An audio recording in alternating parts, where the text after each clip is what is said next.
মিচিং ভাষাক শিক্ষাৰ মাধ্যম হিচাপে আজি অসম চৰকাৰে স্বীকৃতি দিছে। ইয়াকে লৈ উৎসাহিত হৈ পৰিছে সমগ্ৰ মিচিং সমাজ। এয়া টিয়কৰ সুচাবাদ প্ৰাথমিক বিদ্যালয়ৰ পৰিৱেশ। অসম চৰকাৰে এই ঘোষণা কৰাৰ পাছতেই আজি বিদ্যালয়লৈ শিক্ষা সামগ্ৰী তথা শিক্ষকক এইদৰে আদৰণি জনাইছে সমূহ মিচিং সমাজে।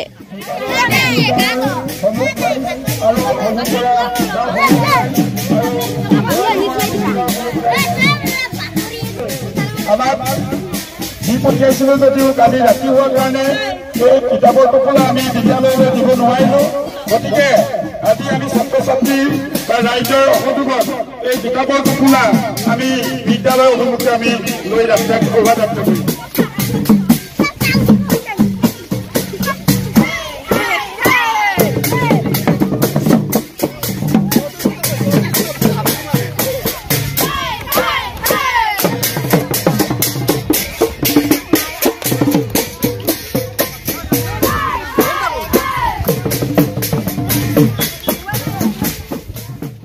উল্লেখযোগ্য যে দীৰ্ঘদিন ধৰি মিচিং জনগোষ্ঠীৰ বিভিন্ন জাতীয় সংগঠনে মিচিং ভাষা প্ৰাথমিক শিক্ষা পৰ্যায়ত প্ৰচলনৰ বাবে চৰকাৰৰ ওচৰত দাবী জনাই আহিছিল ভাষাটোৰ উত্তৰণৰ অৰ্থে। আৰু আজি দীৰ্ঘদিনীয়া সংগ্ৰামৰ অন্তত অসম চৰকাৰে তথা চৰকাৰৰ শিক্ষা বিভাগে মিচিং ভাষা তথা সাহিত্যৰ প্ৰতি যি সিদ্ধান্ত গ্ৰহণ কৰিছে এয়া অতি ইতিবাচক বুলি মন্তব্য কৰিছে এইসকল ৰাইজে।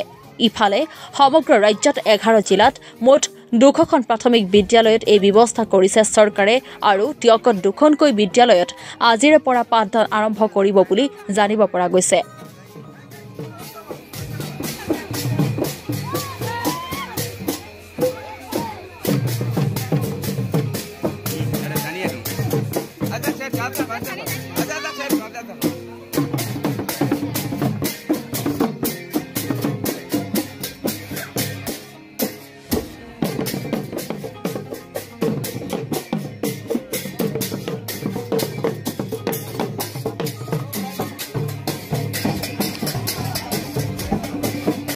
এখন LP স্কুল সুচাবাদ প্ৰাথমিক বিদ্যালয়। এই বিদ্যালয়খিনি আমাৰ 200খন বিদ্যালয়ৰ ভিতৰত মিচিং বিদ্যালয়ৰ ভিতৰত পৰিছে। এই বিদ্যালয়খনত আজিৰ পৰা আমাৰ পাঠ্যপুথি বিতৰণ কৰি আমাৰ প্ৰথম পাঠদান কাৰ্যসূচী আজিৰ পৰা আৰম্ভ হ'ব।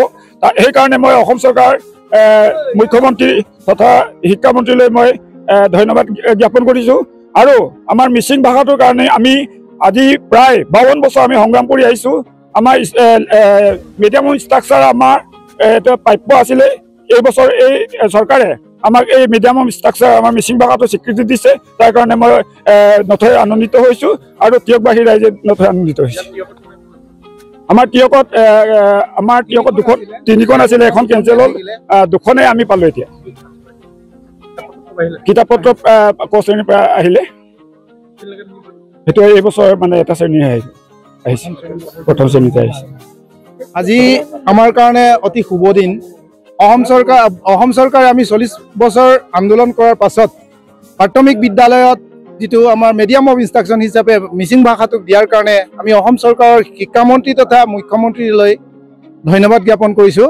আমি আশা ৰাখিছোঁ আমাৰ ক্ষুদ্ৰ ক্ষুদ্ৰ জাতিবিলাকৰ যিটো ভাষাৰ অস্তিত্ব শেষ হৈ যোৱা বিষয়টোক লৈ উদ্বিগ্ন প্ৰকাশ কৰি চৰকাৰে আমাৰ মিচিং ভাষাটোক আজি বিদ্যালয়ত পাঠদানৰ মাধ্যম হিচাপে দিয়াৰ বাবে আমি তেওঁলোকলৈ অতি ধন্যবাদ জনাই